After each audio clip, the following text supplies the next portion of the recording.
Daft About Craft, the craft beer podcast. Every year, and we always do, a beer and cheese Christmas special. This year's no different, but it is a little bit different because it's not just me and Dave this time. We have got a cheese expert to talk to us. How about that? Welcome to the podcast, Andy from the Courtyard Dairy. How you doing, Andy?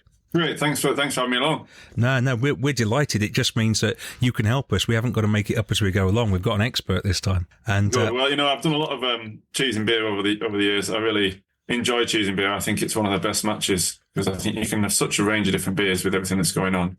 In fact, we work with quite a lot of Michelin-starred restaurants, like top-end restaurants. And one of our favourites is the Banks Brothers. You often see him on TV. Tommy does Great British Menu. And you ask him about his favourite drink and wine, Max, and he always says, well, actually, my favourite thing is Pilsner, San Miguel, actually, if I have to, and cheddar. He's like, it just works, and you get that, I don't think it should be beer matches as well to cheese as anything else out there, really. Everybody always thinks wine, don't they? But there's so many different types of beer that the matching is endless almost. The one difficulty is sometimes bitterness, I think. That's the only difficulty you come across with beer is sometimes it can really bring the bitterness out of the beer and sometimes it can really bring the bitterness out of the cheese if they have them. And that's the only thing I think you've got to be careful with. Apart from that, it's quite easy to have a play around. I think that's what we're going to do this evening, isn't it? Have a good play around because as Dave says, we're completely in your hands. So if you want to tell us all the different cheeses that we could pair with tonight, just as an example of what people can get from yourselves at the Courtyard Dairy, and then we'll tell you what our first beer is and we'll go from there.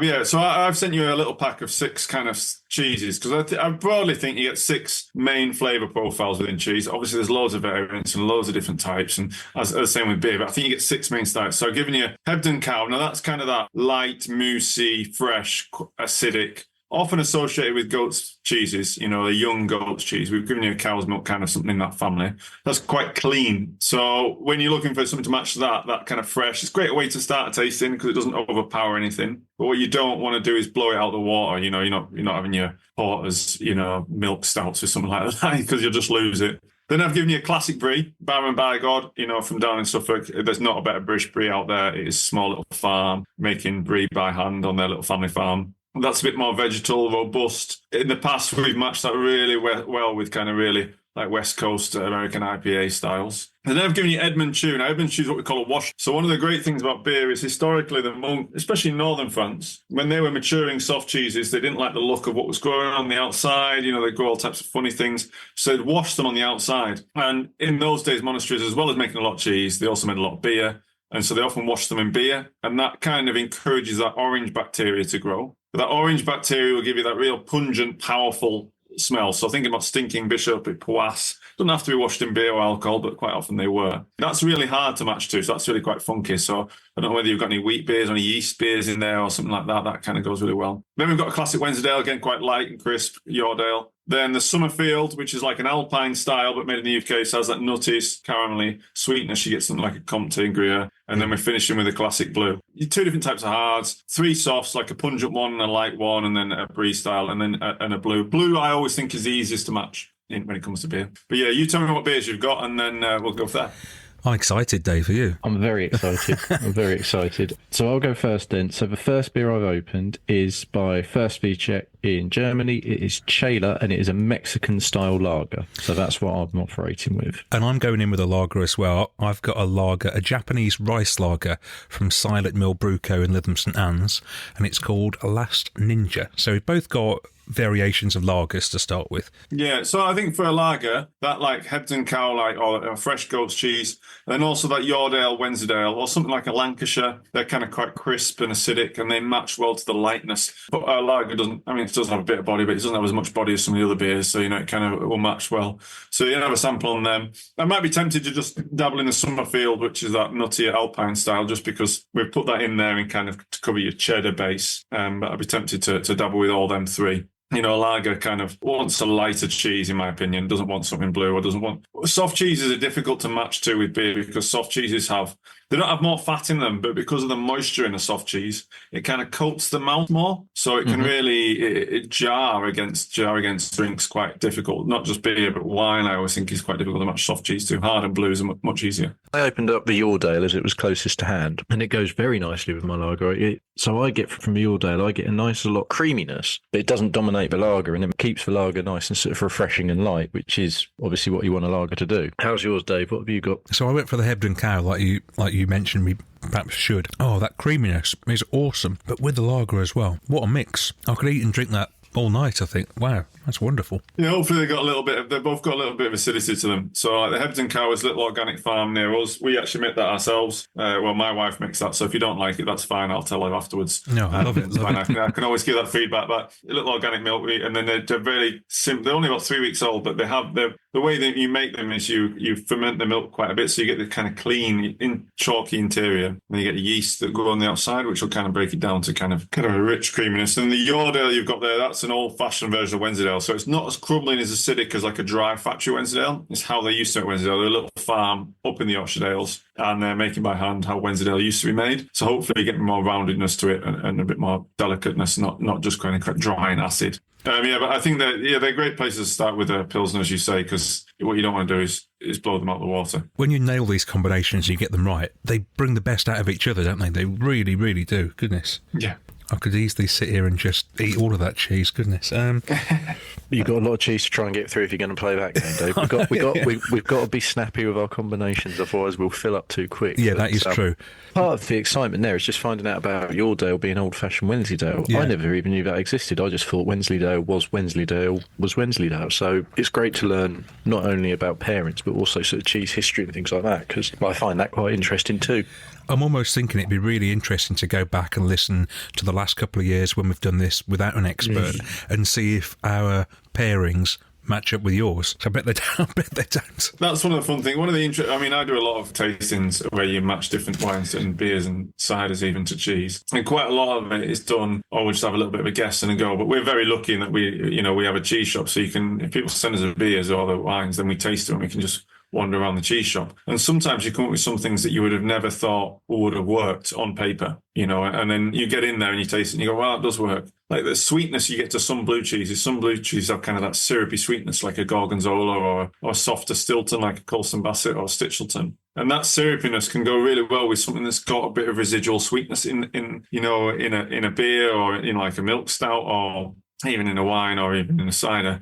And you wouldn't necessarily put them together, but it just can really, really work. I'm going to be really interested later when it comes onto the stouts, because I've got I might throw a bit of a curveball in. It's not a straight stout that I've got. It's a bit of an interesting one, but we'll get to that later. I think we're going to build up to the stout, so the stout will be the last one we have. Yeah.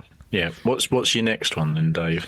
So we've got a stout, we've got a red ale, and we've got a pale. So it's either the pale or the red ale next. What do you think? What order would you go in, Andy? Pale to a red ale? Yeah, I'd probably go the pale because you could go with the brie, which is a match that I would never have come about. I find that those hoppy pales, that is sometimes where you struggle with the bitterness. This is sometimes where you struggle with bitterness. A lot of people think bitterness is a negative thing, but actually in beers it adds structure.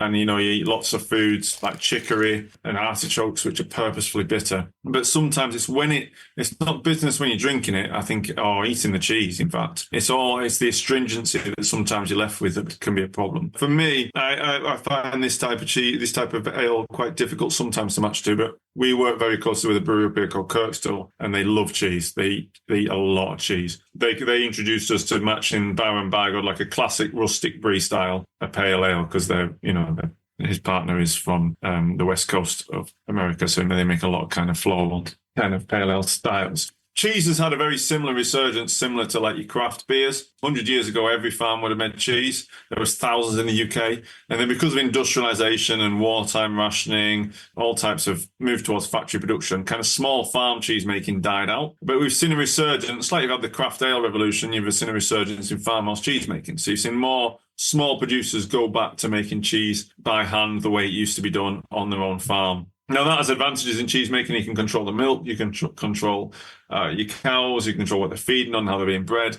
And the Baron Bygod brie that you're tasting here is an example of that. They are little dairy farmers down in Suffolk, and they were just selling liquid milk, but they weren't making money for it, so they decided to diversify. And what they decided to do was to try and make a rustic style brie. So a lot of like your supermarket bries are kind of meant to be stabilized. So they have thick white rinds and they're really nice, but they're buttery and creamy and they're just kind of just one dimensional. But if you get like a traditional French style brie, you should have a thin undulating rind. And when you eat it, it should have kind of a rusticity to it, like a forest floor, kind of vegetal, mushroomy, brassicary note.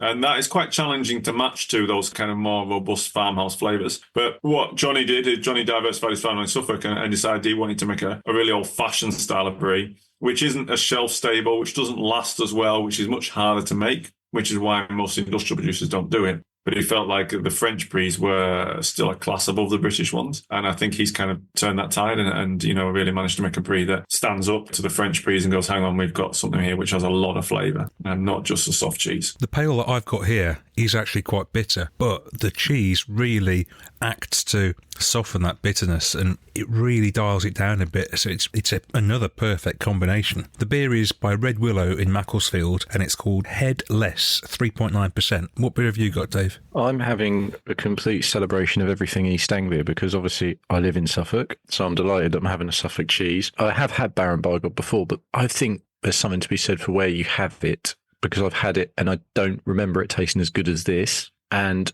my beer is by Duration and it's called Falling Leaves Straight Pale Ale at 4.4%. Mine's not very bitter. It's hoppy but not super hoppy, but the cheese goes again perfectly with it. It just brings everything out of best of both. Like I just want to keep going back to both of them. We obviously talk a lot on this podcast about veggie verdant, and I do get that vegetal taste from the brie, and I could see that really working well with some of Verdant's beers that are quite hoppy, quite vegetal in taste and smell and stuff. But anyway, the beer I have, the Duration Falling Leaves, works just as well. Yeah, I think that's an interesting thing when you're matching. I think matching, there's two ways that people match, isn't there, really, generally? Generally, they go for something which is similar flavours, so you can try and get like a vegetal flavour with a vegetal flavour.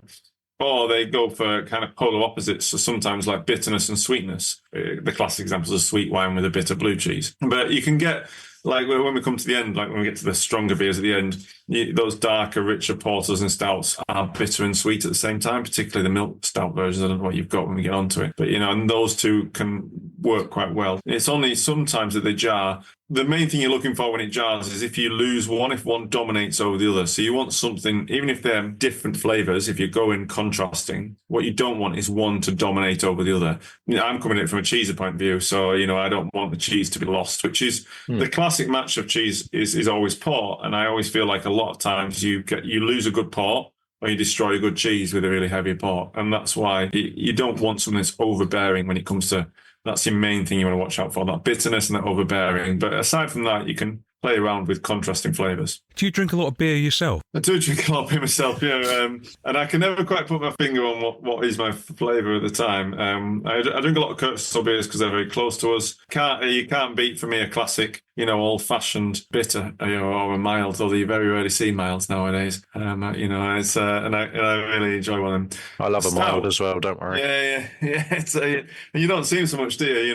But especially I was when we're going into the centre of Leeds and going into this real hipster place and going, have you got a pint of bitter? And they're like, we've got Kirkstall Pale. And I'm like, no, that's not what I'm after, We're very close to Timothy Taylor's. We supply quite a few of their pubs. There's some of those old classic breweries do a very, very good job.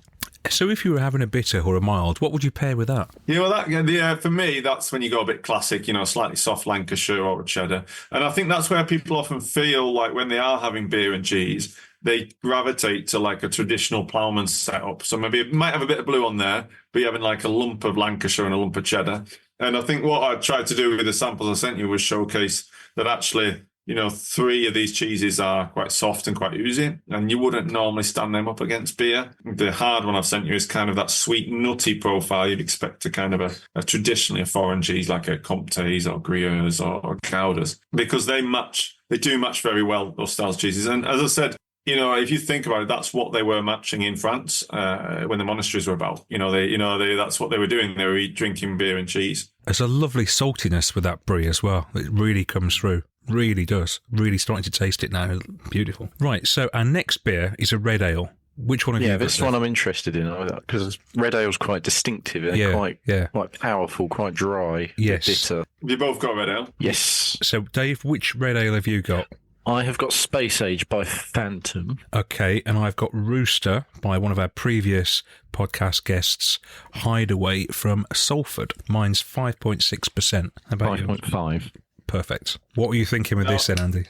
Yeah, well, this is where you start to get a bit challenging. So red ale, the Edmund Chew is I don't think some of you may not like that. We call it Marmite cheese because people either love it or hate it. It's because it is quite pungent. It's quite intense. It's based on a French recipe. So the French, as I said, had this method of maturing cheese where they would wash the outside, and that brings out an orange bacteria, which gives those stinky, more powerful, more pungent notes. This is one actually made down in Kent. So this is made by a guy called Dave Holton. He was a bit confused because he's an Australian making French cheese in Kent. He's a really interesting guy. He came over to the UK for just a month to learn a bit about British cheese because he made cheese in Australia and never left, really. Fell in love, poor lad, and never went back to Australia. But he names all his cheeses after, you can look up online, there's like a family history thing, and you can see what people were sent to Australia for if they were convicted. And in the 1800s, 1700s, 1800s, Mr. Edmund Chew was sent to Australia for stealing beer. No, for stealing beer and cheese and bread. Awesome. What a guy. Yeah, so, and I think Dave names all his cheeses pretty much after ex-convicts. So people who were sent to Australia, mainly for stealing cheese.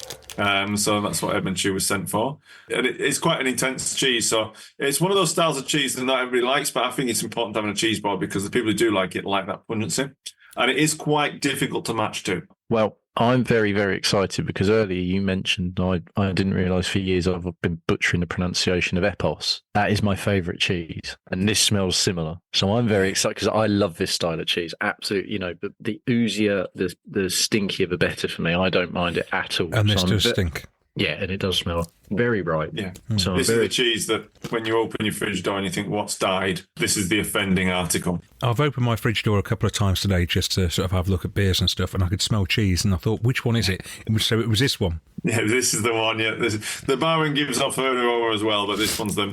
That washing provides that, Stinking Bishop's the most famous British one. This style of cheese making and maturing is banned on some French transport because, it's just so pungent, and they make a lot of this style of cheese in certain regions in France because they like that pungent cheese. But I think it's a cheese lover's cheese. I think this works because of what my red ale is doing. You can get the ones that are a bit more rye based and a bit bitter. This one's actually quite a full red ale, and it's actually got a bit of a sort of caramel, quite full finish to it. Yeah. So you get the big hit of bitterness off the cheese that finishes really strong and sort of almost getting towards sour. But then you can wash that away with a lovely bit of red ale, and then that makes me want to go back to the cheese again. So I'm very happy. I think if I had a more bitter red ale, which can happen, I wouldn't be quite as happy, but the one I've got really works. I don't know, I guess maybe sort of one of those West Coast IPAs, which isn't super bitter, but it gives that sort of slightly astringent but slightly caramelly. Yeah, a bit marmalade-y. The other thing, if you've got any left,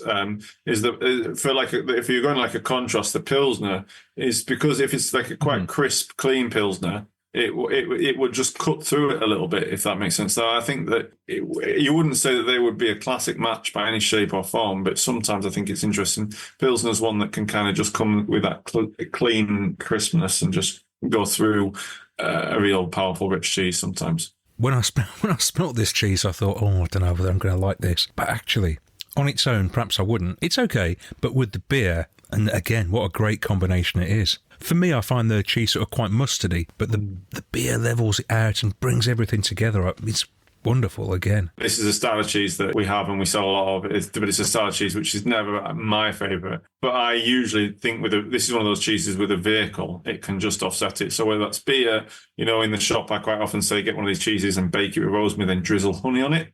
And that sweetness against that mustardy, as you said, kind of farm power, and just that sweetness can take the edge off. And it's the same, if you get the right type of beer, then you can just take the edge off the kind of the intenseness of it. Definitely my red ale does do that. I'd quite happily just eat the cheese on its own and be quite happy, but my red ale definitely does that. It does take that edge off. So if you do like that kind of cheese, but you perhaps, or even I guess if you're a bit new to it, because Dave, as you say, it's not probably your go-to type of cheese, but with something paired with it now, you'd be more amenable to it. Makes me wonder how we sort of eat cheese on its own. Cheese should always be paired with beer, I think.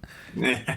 The problem with beer, I think, is that it's the same with the problem with wine. The problem with cheese, full stop, is that if you'd have had one beer against all these cheeses, that beer would have jarred with a couple of them, because cheese is such a variance in flavours, textures, intensities, bitterness, creaminess, sweetness.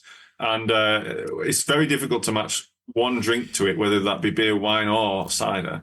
Yeah. And I think that's one of the challenges with it, really. You can find really great matches, but the problem is you're going to need to open 5 cans of beer for every cheese board. That's a really good point. And I guess it follows through with, like you mentioned before, people will have port and cheese, but all those cheeses aren't necessarily going to go with the port, are they? No. Like the blue often stands up. If it's a big, strong cheese, it'll stand up. But the lighter, fresh ones you had at the top end, like the Hebden Cow and the Yardale, they'd be lost to a port, and they'd be lost to a stout. If you're drinking stout, or even to a bitter, pint of bitter, they'd be lost to that as well. I'm sure you get it in beer, but a lot of people think strength is quality, where actually you can get mellow, complex things that have a lot of flavour that are not bright and brash in your face. And we always say, particularly when it comes to cheddar or something like that, we say we're not looking for a Vindaloo. A Vindaloo is the hottest, spiciest courier. But, it's the same with the cheddar. You don't want the strongest, most powerful cheddar, because you lose a lot of nuance when you get that. And that's what you have to be careful with beer as well, I guess, is that, you don't have something that's just going to blow it out of the water and just be dominant. What's your favourite combination so far, Dave? They've all been great. I think probably just because that style of cheese we just had, so the Edmund Chew, every time there's a cheese board, if I get to make one at home, or if it's, we're doing this with Christmas in mind, I will go get some Epos or equivalent, and I like finding the equivalents to it. I've now found an equivalent. So to have that, and also to know what kind of beer I can pair it up with, that's my favourite so far. What about you? I think the second one, the pale and the brie, that worked really well for me. Love that. But equally, I've enjoyed all of them. But you're going to get interested now, because we're going to move on to the stout in just a minute. What stout have you got? I don't actually have a stout. Oh, you got a porter? But I have a very strong porter, which I just need to go grab a bottle opener for. So if you want to say what you're getting, I will be back in 30 seconds with my beer and my glass. So I have got a cookie dough imperial stouts, 8.4%. So this will be an interesting one, won't it? I thought I'd test you a little bit. So the flavour profile is dark chocolate, mocha, roast. So sort of a little bit of sweetness, a little bit of coffee, a little bit of chocolate. What do you reckon would go with that? I mean, the dark beers and blue cheese is your classic match. I mean, just because what blue cheese has to it is often a bitterness. Well, I'm not going to go too much into the technical side of it, but the blue mold breaks down the protein and accelerates its development. So most blue cheeses are only 2 or 3 months old, but they're quite intense, they're quite piquant, and often have a bitterness to them in a pleasant way. That bitterness, for me, really suits the bitterness that you often, and the richness you will get to a stout. And I also think about blue cheese, what the other thing the blue mold does is it breaks down the fat fast as well. So it gives you creamier textures and quite rich mouthfeels and rich flavours. Blue cheese is often quite a rich cheese. And I think that really stands up well to the bitterness, richness of any dark beer. I think blue cheese, one of the best cheese and beer matches frequently for me, and I'm not a big stout drinker. I would never really choose stout or porter, but whenever I do beer and cheese tastings, that will be my usual favourite. Not always, but usual. The problem, sometimes I think it don't work when you've got, so a lot of stouts nowadays are finished in whiskey casks and things like that, and you tend to lose a little bit of that, but with a classic, good old-fashioned stout or porter, even a milk one, they tend to work quite well. So the beer I've got is an Imperial Porter by 8 Sail Brewery, 10.9%, and they say packed with roasted malt flavours, hints of caramel, coffee, and licorice. You've got a beer from 8 Sail.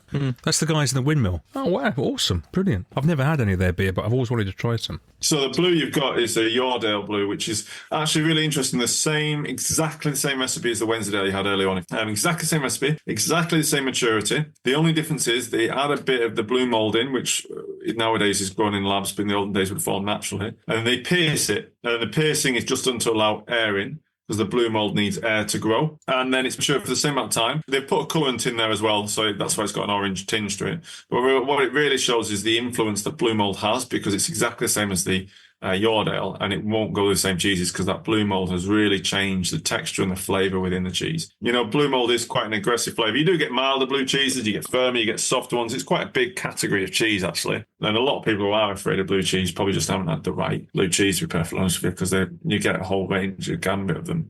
But yeah, the Yardale blue, relatively recent blue, only been about a year. Again, the young couple, Sam and Ben Spence, they were family farmers up in Wensleydale in Yorkshire for a third generation, and then they diversified their farm and then moved to the town of Wensley and make old-fashioned farm cheese, just husband and wife team. In amongst the day, really, so they have to make the whole cheese-making process bit between the school runs, which was actually the way a lot of cheese making was. What we don't realise about British cheese is they were developed by farmers' wives in the kitchen. You know, the way cheddar, Stilton, Leicester, Gloucester are made today are farmers' wives' recipes that they had to fit around, you know, doing everything in those days, you know, breakfast, dinner, lunch, tea, making the bread, cleaning up, educating the kids. It's a bit like a lot of craft breweries these days, you know, they're one-man bands. Yeah, one-man bands, and they're fitting it in amongst a whole load of other family stuff as well. Just as a point, I'm just sort of thinking, these cheeses, how do these match up to cheeses you'd buy in the supermarket? What's the difference between them? Yeah, so I mean, in terms of flavour profile and texture, you know, if you are matching, you can kind of put them into similar families. Well, what we do as a business is we work with kind of old-fashioned farm cheesemakers. So we sometimes compare it a bit to beer, but quite often to bread. But, you know, if you imagine a loaf of Hovis versus a loaf of sourdough, the process of making it is a lot slower for sourdough. It's a bit more pain in the bum.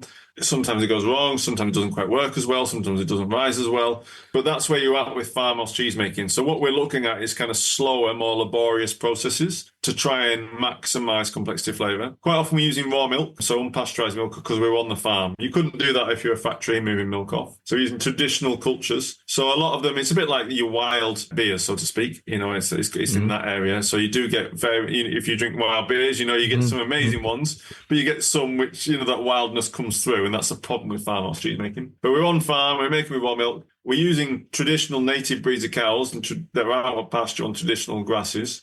And then we're maturing with like a natural vine. So what we're trying to keep alive is that kind of family farm, old-fashioned nature. You know, 100 years ago, there was 2,000 producers of Farmhouse Wensleydale in that dale alone. 50 years ago, they'd gone down to none. So nowadays, there's 2 or 3. But what you get with a farmhouse cheese is not a consistent standardized product, because the pasture varies, the time of year varies, the cows vary. And then each farmer has different equipment, different microclimates, different tweaks to the recipe. I always say that if you give 2 people the same sponge cake recipe and the same equipment at the same time, you get 2 different cakes. And it's the same with there was 2,000 producers of that Wensleydale. Each one would belong to that farm. It's not a consistent, standardized recipe made in sealed vats in the bacteria made in a lab like it is in the factory. It's kind of a reflection of that place. And for me, that's what we're trying to do. And again, there's a lot of similarities here to the beer industry. If you ever want a perfect description of how these 2 things and why we wanted to do this and match them up, that's it. So much of that echoes the same with craft beer and what people are doing. You know, people have different water profiles, and we've learned that through the course doing the podcast for a few years, that your water balance and your water is key, and it varies. You can give every brewer 3 hops and they'll make a different beer with those 3 hops. Everyone will taste different, and no 2 will taste the same. Yeah, it's incredible. I mean, I love the diversity. I also love, like, it really keeps money in rural communities. Like the Barman Bygod you tasted earlier on from Suffolk. Before he made cheese, his farm was reliant on government subsidies because it was just milking, and then the milk was sold at loss, and it was reliant on it was a subsidy farm. And just employed him and his dad and a couple of others. Now he makes cheese. He employs about 35 people. The fact he doesn't have any more land, doesn't have any more cows, but because they add the value in the place, they provide all those jobs and opportunities and give the whole town an identity. You know, I'd never visited Suffolk, but now I go every year to visit Barman Bygod, and that little town of Bungay is known for it. So, you know, it really keeps rural communities and rural family farms vibrant, you know, in a day when the cost of milk is quite difficult and farming is becoming slightly more intensified. It allows for that value to be added. And things like the Wensleydale type you tried there is part of Britain's social history. You know, we've been making Wensleydale up in this region for over 2,000 years, and we lost the farm version, which had been around for all those years, 50 years ago. So it's, you know, it's part of Britain's history is making those traditional cheeses on those farms. So it's a really nice industry to be involved in. And you get it a bit in brewing as well. It's quite an open industry. You know, every farmer and every cheesemaker speaks to each other and gets on really well. There's so many similarities. It's bizarre. So how are you finding this pairing, Dave? How's it working for you? So I get with this blue, I get it as it's very creamy. That really helps with my porter, which is bitter. There's not loads of adjuncts in there. There's no lactose. There's nothing else. So it's quite a traditional porter, amped up in terms of percentage. The caramel doesn't really come through for me too much. So actually the cheese really carries it through and makes it really rounded and creamy. and therefore I keep going back to putting them together because I'm quite happy because I'm getting the balance I want rather than a real sickly sweet stout or porter or a really strong blue. For me, it's quite a mild to medium blue. So I'm very happy. What about you? Love the beer. I should say this is a collaboration between Fierce and Tartarus, this cookie dough imperial stout. Really like the beer. Not sure I could drink a whole can on its own. It's quite thick. Not overly sweet, sweet enough, but with the cheese as well. The cheese is sort of dialing down the sweetness of the beer, which is helping in this case. So yours goes the other way? Yeah, the opposite of yours, in fact, yeah. Which just shows you how the cheese can work with different beers that should have a similar profile. It's really interesting. Yeah, like as with blue cheese, you get such a variance. Shows you get such a variance with stouts and porters. But those fundamental flavour points sweetness, bitterness, richness can work really well against the kind of bitterness, creaminess you get to a good quality blue cheese. Dave, you've got one that's cookie dough, so it's... Have you got lactose in yours or not? I thought there was, but I checked. No, there isn't. That's interesting, but it's obviously sort of been put in a bit differently, whereas I've got quite a traditional style. Mine definitely is quite bitter. The cheese works well to bring out almost the sweetness I would want from this kind of style of beer when it's strong and possibly a bit sweeter, whereas you've got the sweetness to begin with and the beer and the cheese actually takes it away for you. Yeah, exactly right. Which shows you the job that the cheese is doing is quite varied depending on the beer. Oh, look, anybody listening to this and thinking, oh, I've never done beer and cheese pairings. I mean, this is fantastic to get the expert opinion. Do it for Christmas because it's great, isn't it? Get a load of beers in, get a load of cheeses in, take some advice that you've heard on this episode and just go for it. So what advice, Andy, would you give to people who've never done a pairing before? They sort of think maybe they'll give it a go at Christmas. If you're going to get 3 beers, I'd get Pilsner because I think you'd be surprised what Pilsner matches to. This whole gambit of cheeses you tasted, I think Pilsner's one of your best things. It's one of your friendliest cheese. It works really well with everything apart from really blue cheese, I think. I would get American style IPA and then I would get like a porter and a stout. And I'd start with just them. If you're only going to do them 3, then you could put in like your traditional bitters and your wheat beers.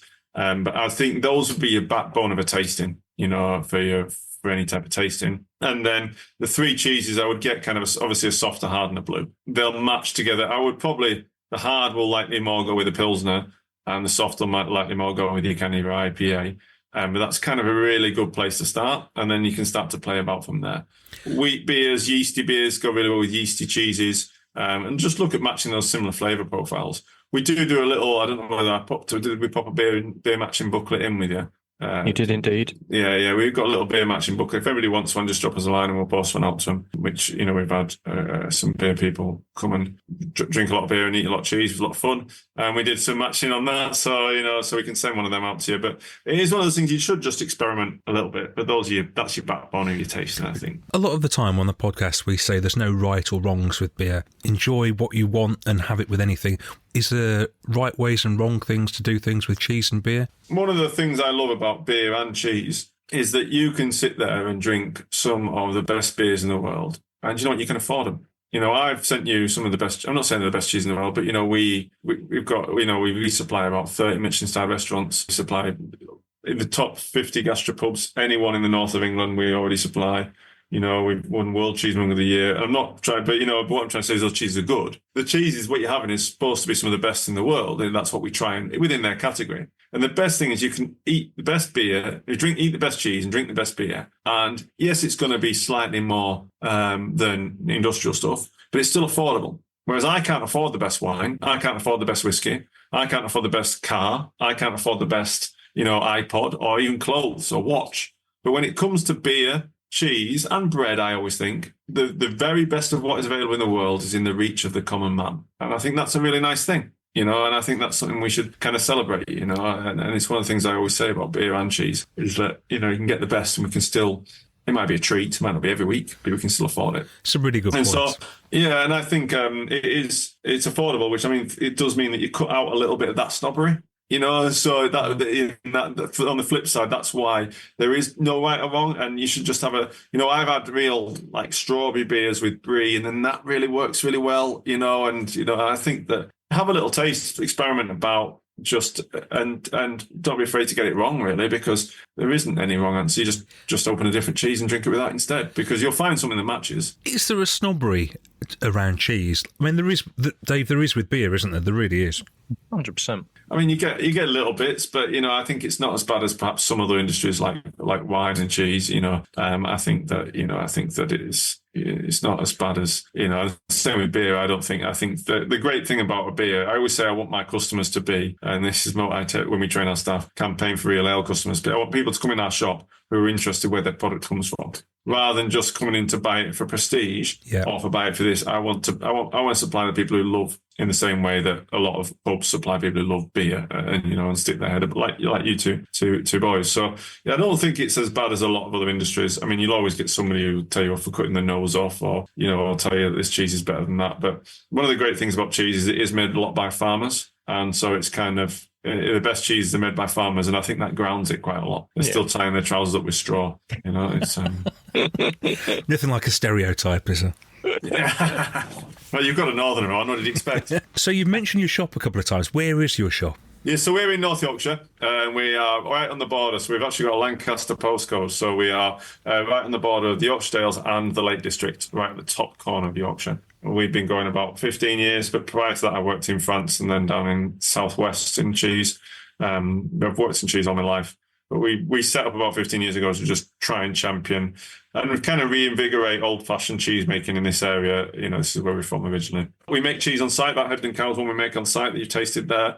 We have a pizza restaurant. If any of you, there's a really amazing restaurant in London which has a conveyor belt of cheese. Do you know that restaurant? No, it's quite famous. It's like a Yo Sushi conveyor belt type thing, but it has plates of cheese on it that you take off. Oh, Dave, we've got one. So it's and he's got 3 restaurants in London, and then he also has a restaurant. We don't have the conveyor belt, and he thought it was too much for Yorkshire, but we have a little pizza cheese restaurant out the back here, which he runs as well through that same group. A little bakery on site as well. So it's quite a nice little site all about food. And obviously the cheeses that we've had in the pack, if people wanted to have this pack and to mix and match with their own beers, they can do. And where can they go to get hold of that? Yeah, just if you go to our website, the Courtyard Dairy, we do a whole range of cheeses, but we do one called the Home Cheese Tasting Pack, which is a set of 6 cheeses, which are diverse and will come with tasting notes and guide you through. What you've got there, gents, is about 600 grams of cheese, which will do, a couple of people, a couple of nights, I would say. Maybe you're disagreeing with that. You're having it all tonight, but there you go. Or 2 very greedy people on one night. I could easily do it in one night, in one session. I've really enjoyed this. I almost want to have cheese on every podcast now, Dave, with every beer that we have. I feel as though I've learned a lot as well. No, it's been fascinating, not only for the pairing, but to learn more about the history of cheese and what's out there in the UK. See that comparison of essentially, you and I do a podcast about an artisanal product. Cheese is an artisanal product, and to actually get it all put together and just see the similarities is just really exciting. Are there a lot of podcasts out there about cheese? I bet there are, aren't there? There's two main ones. So it's but it's not as popular as beer by any shape or form. There must be quite a few beer ones, is there, out there? Yeah, there's quite a few beer ones. But no, when it comes to cheese, there's one main one called Cheese Slices, but it's quite an interesting one. And you actually think that we tonight there's the World Cheese Awards today, so they'll be all. Oh wow! In fact, our shop manager's flown out to Portugal to judge at the World Cheese Awards. I had to send him because you said the podcast was tonight, so I sent him out to Portugal to judge so that I could be here for this podcast. Look at that. For which we're very grateful. Yeah, dedication for you. There's lots of good cheese shops. I think it's worth supporting your local one. It's like everything. If you want to support this style of cheese making by hand on a farm, the way it used to be done, and keep like that traditional fashioned local food stuff, then you just need to eat the food. You want to support those little local brewers, you just need to drink their beer. We can talk and tweet as much as we like, but actually just drinking the beer and eating the food makes a difference. I feel as though we've had a little peek behind the curtain into a whole new world here. This is so fascinating. No, I've loved every minute of it. We could keep going, and I bet we've only scratched the surface of what you have to tell us about cheese and beer, I imagine. No, well, I used to go out and do a 6-hour lecture to the International School of Gastronomy in Italy pre-COVID on the history of British cheese. So, you're lucky you didn't just get a lecture on the history of British cheese, and, it's... So we Well, can... you'd be welcome to give us a lecture next year if we could get you in. If you want to come and do this again with us next year, we'd be delighted to have you on. Absolutely, 100%. Different cheeses, different beers, and just... Yeah. The combinations are endless, aren't they? So we should just keep talking about them. Look, Andy from the Courtyard Dairy, thank you so much for joining us. It's been an absolute revelation. And well, thank you very much. You made me fancy another beer.